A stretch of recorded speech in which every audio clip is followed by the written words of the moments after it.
अपमान का बदला कैसे लें? अगर कोई आपका अपमान करता है तो उसे सबक कैसे सिखाएं?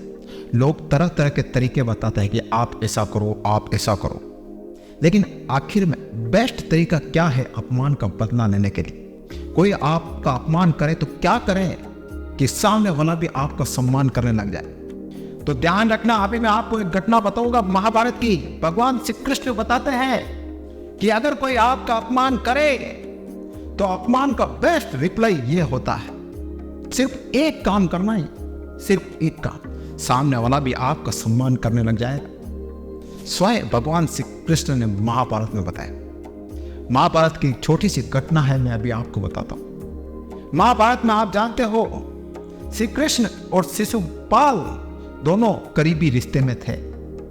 शिशुपाल भगवान श्री कृष्ण के बुआ का लड़का था। श्री कृष्ण से हमेशा शिशुपाल जलता रहता था। क्यों जलता रहता था पता आपको? क्योंकि श्री कृष्ण ने रुक्मिणी से शादी रचा ली थी। शिशुपाल भी रुक्मिणी से प्रेम करता था, वो उससे शादी करना चाहता था। रुक्मिणी के पिता ने शिशुपाल से रुक्मिणी की शादी तय कर दी थी, लेकिन रुक्मिणी मन ही मन भगवान श्री कृष्ण को चाहती थी। तो भगवान श्री कृष्ण शिशुपाल को युद्ध में हराकर रुक्मिणी से शादी कर लेते। इसी कारण से बार बार शिशुपाल श्री कृष्ण को अपशब्द कहता है, श्री कृष्ण से जलता रहता। श्री कृष्ण की बुआ अच्छी तरह से जानती थी कि अगर जिस दिन भगवान श्री कृष्ण ने ठान लिया ना तो शिशुपाल को सबक सिखा देंगे। तो श्री कृष्ण की बुआ श्री कृष्ण से कहती है कि इस शिशुपाल को माफ कर देना अगर ये तुम्हें कुछ भी कहे तो भगवान श्री कृष्ण अपनी बुआ को क्या कहते हैं कि मैं शिशुपाल की 100 गलतियां माफ करूंगा, ये 100 बार मेरा अपमान करेगा तो मैं इसको माफ कर दूंगा, लेकिन 100 में से 101 हुआ उसके बाद मैं शिशुपाल को दंड दूंगा। और फिर क्या हुआ?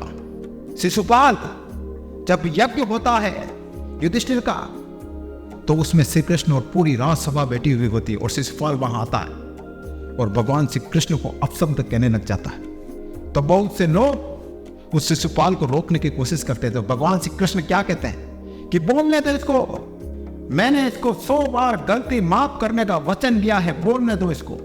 और शिशुपाल बार बार भगवान श्री कृष्ण का अपमान करता रहता। और जैसे ही 100 कंप्लीट होता है और 101 होता है ना, तो भगवान श्री कृष्ण अपना सुदर्शन चक्र चलाते हैं और शिशुपाल का वध कर देते। तो इस घटना से आप क्या सीखते हो? मोरल ऑफ द स्टोरी क्या है?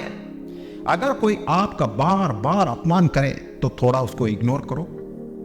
फिर भी वो जानबूझकर आपका अपमान करे तो ध्यान रखना, भगवान श्री कृष्ण कहते हैं कि उसको सबक सिखाना जरूरी है।